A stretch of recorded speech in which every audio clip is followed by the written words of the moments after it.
आज हम 750 ईस्वी तक उत्तर गुप्त काल, जिसमें वर्धनों की उपलब्धियों के बारे में जानेंगे। वर्धन वंश के उत्थान के पूर्व भारत की तत्कालीन राजनीतिक स्थिति क्या थी और हुणों का उत्थान एवं पतन, वह बल्लवी का राजवंश, मौर्यों का राज्य, मगध का परवर्ती गुप्त वंश और वर्धन वंश का परिचय, प्रभाकर वर्धन, राजवर्धन और हर्षवर्धन। तो इस पे हम विस्तार से प्रकाश डालेंगे कि किस प्रकार से गुप्त वंश के बाद और क्या स्थिति पैदा होती है और वर्धन वंश के उत्थान के पूर्व भारत की क्या राजनीतिक स्थिति थी। तो गुप्त राज्य के पतन होने के बाद भारत पुनः छोटे छोटे राज्यों में विभक्त हो गया था, क्योंकि गुप्तों की शक्ति का जब पतन हो जाता है तो कोई भी ऐसा शासक नहीं था जो इस विखंडन को रोक सके और एकता बनाए रख सके। तो क्या होता है, छोटे छोटे राज्यों में ये गुप्त राज के पतन के बाद छोटे छोटे राज्य बन जाते हैं और राजवंशों की स्थापना भी अलग अलग होती है। नव स्थापित राजवंशों में जिन राज्यों पर अपना आधिपत्य स्थापित किया, उनमें अधिकांश गुप्त साम्राज्य के ही भाग थे। मतलब जो नए राजवंश बने टूटकर या नए राज्य बने, तो वो सब गुप्त साम्राज्य के ही क्या थे, अंग थे। क्योंकि गुप्त शासकों का जब पतन हो जाता है शासन का, तो उसके बाद जो शक्तिशाली स्थानीय थे, उन्होंने अपनी शक्ति के बल पर अपना नया राज्य बनाया और नए वंश की स्थापना की। इन राज्यों में आधिपत्य के लिए प्रतियोगिता भी हो गई थी, क्योंकि अब केंद्रीय शक्ति का पराभव हो गया। केंद्रीय शक्ति ऐसी नहीं रही जो अपने अधीन राज्यों को उन पर नियंत्रण रख सके, उन पर अंकुश लगा सके। तो इसका लाभ उठाया गया और राजनीतिक स्थिति ऐसी हो गई, एक तरह से मतलब खंडित हो गई और अलग अलग राज्य बन गए। हुणों का उत्थान एवं पतन, हुणों के बारे में हमने पहले भी जाना और हुणों के निवास स्थान के संबंध में फिर इतिहासकारों में अधिकांश जो इतिहासकार हैं वो हुणों को घुमक्कड़ जाति बताते हैं और विद्वानों में इनके संबंध में अलग अलग विचार हैं। ऐसा कहा जाता है कि यह जाति मध्य एशिया की एक खूंखार भ्रमणशील जाति थी। मिडिल ईस्ट ये क्या सी जाति थी, खूंखार और भ्रमणशील, मतलब एक स्थान से दूसरे स्थान पर जाना, स्थान बदलते रहना, एक स्थान पर निश्चित रूप से निवास न करना, इस प्रकार की जाति थी। हुणों की सत्ता अधिक दिनों तक न रह सकी और 531 से 32 ईस्वी के लगभग मालव राज यशोवर्मन ने मुल्तान के पास मेहरपुर को पराजित किया। कब? 531-32 ईस्वी के लगभग मालव राज यशोवर्मन ने मुल्तान के पास मेहरपुर को पराजित किया। इस पराजय के बाद हुणों के पैर उखड़ गए और धीरे धीरे हुणों की शक्ति का भी अंत होता गया और हुणों का पतन बाद में होता है। इसके बाद बल्लवी का राजवंश, बल्लवी के राजा धरसेन एवं द्रोणसेन पहले, बल्लवी के राजा धरसेन एवं द्रोणसेन पहले गुप्तों के सामंत थे। कौन? धरसेन एवं द्रोणसेन पहले कहाँ के सामंत थे? गुप्तों के। किंतु हुणों की बढ़ती हुई शक्ति के कारण उन्होंने हुणों की अधीनता स्वीकार कर ली। अब ये गुप्त जो धरसेन और द्रोणसेन ने, इन्होंने ये जब देखा कि हुणों की शक्ति काफी बढ़ गई है और हुणों के साथ रहने में लाभ है, तो ये हुणों के पक्ष में आ गए और उनकी अधीनता स्वीकार कर लेते हैं। और जब हुणों की शक्ति नष्ट हो गई तो वे पूर्णतः स्वतंत्र हो गए और मौके का लाभ उठाया कि उन्होंने देखा कि हुणों का ही अंत हो गया, पतन हो गया है, तो उन्होंने इस स्थिति का लाभ उठाया और वे पूर्णतः स्वतंत्र हो गए। ध्रुवसेन के बाद धरसेन चतुर्थ, ध्रुवसेन के बाद धरसेन चतुर्थ इस वंश का प्रसिद्ध राजा हुआ, जिसने गुर्जर राज्य का एक भाग जीत लिया था। इसके बाद लगभग 100 वर्ष तक वल्लभी पर मैत्रक वंश का राज्य कायम रहा। तो ये है वल्लभी का राजवंश। मौर्यों का राज्य, मौर्यों के राज्य के बारे में जानेंगे। मौर्यों के एक प्रभावशाली राजवंश का उदय कालकुब्ज में हुआ। इस वंश के राजाओं ने मगध के गुप्त वंश के साथ मैत्रीपूर्ण संबंध रखे तथा दोनों ने मिलकर गौड़ों को पराजित किया। इस वंश का प्रतापी राजा जो था ईशान वर्मन हुआ है। कौन हुआ है? ईशान वर्मन।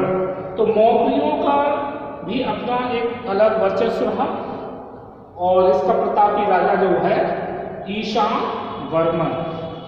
मगध का परवर्ती गुप्त वंश, मगध का परवर्ती गुप्त वंश ऐसा नहीं था कि मगध गुप्त वंश का अंत हो गया, लेकिन अंत होने के बाद भी इसकी एक शाखा थी जिसके बारे में परवर्ती गुप्तों के संबंध में हमें 2 लेख प्राप्त होते हैं। पहला आदित्य सेन तथा दूसरा जीवित गुप्त का, गुप्तों का जीवित गुप्त का गुप्तों की मूल शाखा के समाप्त हो जाने के बाद भी उसी की एक शाखा के वंशज कृष्णगुप्त ने मगध में एक राजवंश की स्थापना की। तो मगध के जो वंश, मगध के परवर्ती गुप्तों के संबंध में 2 लेख, आदित्य सेन तथा दूसरा जीवित गुप्त, जो इस बात के बारे में बताता है कि मगध में जब बुद्ध वंश का अंत हो गया तो उसकी एक शाखा थी जो इस शाखा के वंशज जो थे कृष्णगुप्त ने मगध में एक राजवंश की स्थापना की थी। इसके बाद वर्धन वंश का परिचय। तो वर्धन वंश बाणभट्ट के हर्ष चरित्र से ज्ञात होता है कि इस वंश का आदि पुरुष पुष्यभूति था। कौन था? पुष्यभूति, जो शैव धर्म का मानने वाला था, यानी शिव के उपासक। जैसा कि वैष्णव धर्म और शैव धर्म, तो जो पुष्यभूति था वो शैव धर्म को मानता था, शिव का उपासक था। हर्ष के राज्यारोहण से पूर्व 5 राजाओं ने शासन किया था। जैसे हर्षवर्धन जब शासक बनता है तो उससे पूर्व जो 5 राजा हुए हैं, कौन कौन से राजा हुए? नरवर्धन, राजवर्धन प्रथम, आदित्यवर्धन, प्रभाकरवर्धन और राज्यवर्धन द्वितीय। प्रभाकरवर्धन वर्धन वंश का प्रथम शासक था। तो 5 राजाओं के नाम हमने देखे, नरवर्धन, राज्यवर्धन प्रथम, आदित्यवर्धन, प्रभाकरवर्धन, राज्यवर्धन द्वितीय और प्रभाकरवर्धन वर्धन वंश का प्रथम शासक। इसके बाद प्रभाकरवर्धन के बारे में जानेंगे।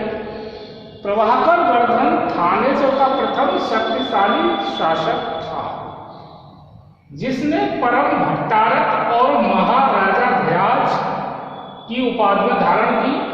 और प्रभाकरवर्धन सूर्य का उपासक था, सूर्य की पूजा करता था और प्रकृति की पूजा, जैसे हमारे शास्त्रों में वर्णित है कि वृक्ष पूजा, पशु पूजा, प्रकृति पूजा, उसी प्रकार से प्रभाकरवर्धन सूर्य की उपासना करता था।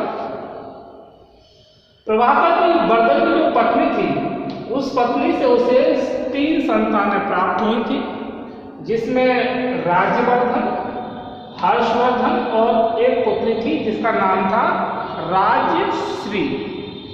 राजश्री का विवाह, अब प्रभाकर वर्धन ने राजश्री का विवाह अपनी शक्ति को बढ़ाने के लिए कान्यकुब्ज यानी कन्नौज के राजा ग्रहवर्मन के साथ किया, मोघली राजा ग्रहवर्मन के साथ किया, जिससे उनको ये था कि उनकी शक्ति में वृद्धि होगी और ग्रहवर्मन के साथ मैत्रीपूर्ण संबंध होने के कारण उनके राज्य को अधिक ज़्यादा समस्याओं का सामना नहीं करना पड़ेगा। इसी उद्देश्य से प्रभाकर वर्धन ने अपनी पुत्री राजश्री का विवाह कान्यकुब्ज के मोघली राजा ग्रहवर्मन के साथ कर दिया। कुछ समय तक तो सही रहता है, लेकिन मालवराज देवगुप्त और गौड़राज शशांक ये अपने जो एक शत्रु और अपने लालच को पूरा करने के लिए बाद में जाकर कान्यकुब्ज यानी कन्नौज पर आक्रमण करके ग्रहवर्मन को मतलब हत्या गौड़ शशांक कर देते हैं, गौड़राज शशांक। तो ये राजवर्धन जिस समय प्रभाकर वर्धन की मृत्यु हुई, उसका ज्येष्ठ पुत्र राजवर्धन हूणों के साथ युद्ध करने में व्यस्त था। तो राजवर्धन जो कि रुग्णावस्था में थे और जब उनकी मृत्यु होती है तो उस समय जो उनका ज्येष्ठ पुत्र था राजवर्धन, वो कहाँ था? वो हूणों के साथ युद्ध करने में व्यस्त था। पिता की मृत्यु का समाचार जब उसे प्राप्त होता है तो वह बहुत दुखी होता है और सन्यासी बनने का निश्चय करता है और यह वह अपने अनुज से यानी हर्षवर्धन से कहता है कि तुम राजकाज संभालो, और लेकिन हर्ष उस राजकाज को संभालने से मना कर देते हैं और बाद में वह अपने जो बहन थी राजश्री के पति की हत्या का बदला लेने के लिए और जो कन्नौज पर अधिकार कर लिया था उसके लिए वह अपनी सेना लेकर चल पड़ता है। मालाराज देवगुप्त और गौड़राज शशांक ने मिलकर कन्नौज पर अधिकार कर लिया था, लेकिन जब वह अपनी सेना लेकर पहुंचता है तो वह किसी भी तरीके से मालवराज देवगुप्त को तो पराजित कर देता है, लेकिन बाद में वह गौड़राज शशांक को दंडित करने के लिए आगे बढ़ता है। तो गौड़राज शशांक के जाल में स्वयं राजवर्धन क्या करता है? वो उसके चक्कर में इन जाल में फंस जाता है। गौड़राज शशांक राजवर्धन के सामने अपनी पुत्री का विवाह करने का प्रस्ताव रखते हैं और उससे मैत्रीपूर्ण संबंध बनाए रखने का भी प्रस्ताव रखते हैं, जिसमें राजवर्धन शशांक की बातों में आ जाता है और उसके जब शिविर में पहुंचता है तो धोखे से राजवर्धन की हत्या कर दी जाती है और राजवर्धन की हत्या की समाचार इधर हर्षवर्धन को प्राप्त होती है तो वह भी बहुत दुखी होता है। तो गौड़राज शशांक धोखे से राजवर्धन की हत्या करने में सफल हो जाता है। तो हर्षवर्धन बाद में राजवर्धन की दुखांत मृत्यु के बाद 606 ईस्वी में हर्षवर्धन 16 वर्ष की आयु में थानेश्वर की पैतृक गद्दी पर बैठ जाता है। लेकिन थानेश्वर की गद्दी पर बैठने के बाद हर्षवर्धन के सामने बहुत सारी विकट समस्याएं थी, जैसे कन्नौज का राजकाज कौन संभाले, उसकी जो बहन थी राजश्री उसका भी उसे पता नहीं था कहाँ चली गई थी, जबकि चीनी इतिहासकार बताते हैं कि वह विंध्याचल के पर्वत श्रृंखला में चली गई थी और अब उसके तीसरी समस्या ये थी कि वो किस प्रकार से शत्रुओं से निपटे, और उसे अभी कुछ ज़्यादा अनुभव भी नहीं था। तो पहला वो कार्य ये करता है कि कानपुर यानी कन्नौज पर पहले तो वो अपनी बहन को ढूंढ के लाता है, राजश्री को, जो सती होने का निश्चय कर चुकी थी और आग में जलने को तैयार थी। तभी वह पहुंचकर उसको वापस ले आता है और सभी के आग्रह करने पर वह कानपुर यानी कन्नौज का भी शासन अपनी बहन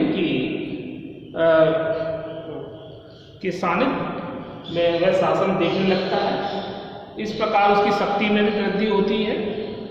इसके अतिरिक्त उसे अपने शत्रुओं से भी निपटना था और वह अपनी बौद्धिक चातुर्य एवं दूरदर्शिता, सैनिक शक्ति के आधार पर अपने शत्रुओं पर वह विजय प्राप्त करता है। हर्षवर्धन के बारे में ये भी कहा जाता है कि हर्षवर्धन बहुत अधिक दानी राजा था। वर्धन वंश का जो एक गौरव बनाने में हर्षवर्धन का महत्वपूर्ण स्थान रहा है। तो आज हमने देखा किस प्रकार से वर्धन वंश के उत्थान के पूर्व भारत की तत्कालीन राजनीतिक स्थिति थी। मतलब राजनीतिक स्थिति के बारे में कहा जाए तो एक संतोषजनक नहीं थी, क्योंकि गुप्तों ने तो अपने शासन काल में राज्य को एक संगठित रूप में और एक मजबूती के साथ बनाए रखा। लेकिन जैसे गुप्त वंश का पतन होता है तो स्थिति एक खंडित रूप ले लेती है और छोटे छोटे राज्यों में इनका साम्राज्य विभक्त हो जाता है, यानी बट जाता है और नए राजवंशों का उदय होता है। इसके बाद हमने देखा हुणों का उत्थान एवं पतन किस प्रकार से हुआ और बल्लवी का राजवंश के बारे में जाना, मौखरियों का राज्य, इस वंश का जो प्रतापी राजा था ईशान वर्मन हुआ है। मगध का परवर्ती गुप्त वंश, यानी गुप्त वंश का अंत तो हो गया, लेकिन फिर भी इसकी एक शाखा थी और इसके वंशज थे कृष्णगुप्त ने मगध में राजवंश की स्थापना की। वर्धन वंश का परिचय युगान भट्ट के हर्षवर्धन से ज्ञात होता है कि इस वंश का आदि पुरुष पुष्यभूति था, जो शैव धर्मावलंबी था। हर्ष के राजवंश से पूर्व 5 राजा शासन किया। नरवर्धन, राजवर्धन प्रथम, आदित्यवर्धन, प्रभाकर वर्धन, राज्यवर्धन द्वितीय, प्रभाकर वर्धन वर्धन वंश का प्रथम शासक था। प्रभाकर वर्धन की 2 पुत्र और 1 पुत्री, यानी कुल मिलाकर 3 संतानें थी, जिसमें राज्यवर्धन बड़ा पुत्र, दूसरा पुत्र हर्षवर्धन और पुत्री का नाम राजश्री, और राजश्री का विवाह ग्रहवर्मन यानी कानकुब्ज कन्नौज के राजा ग्रहवर्मन के साथ किया था। इस उद्देश्य को लेकर कि उनकी शक्ति में वृद्धि होगी, महत्वपूर्ण संबंध स्थापित होंगे। राज्यवर्धन जो धोखे से गौड़राज शशांक के द्वारा मारा जाता है, और लेकिन राज्यवर्धन अपने शत्रु मालवराज देवगुप्त को पराजित करने में सफल रहता है। हर्षवर्धन जो कि 16 वर्ष की आयु में शासक तो बनता है, तो हर्षवर्धन अपनी बहन को ढूंढने में सफल होता है और कन्नौज के राज्य को भी वो देखता है और अपने शत्रुओं को अपनी सैनिक शक्ति के आधार पर पराजित करता है। अब इसके आगे हम नेक्स्ट वीडियो में हर्षवर्धन की दिग्विजय व अन्य घटनाओं के बारे में जानेंगे। इस वीडियो में इतना ही। ओके।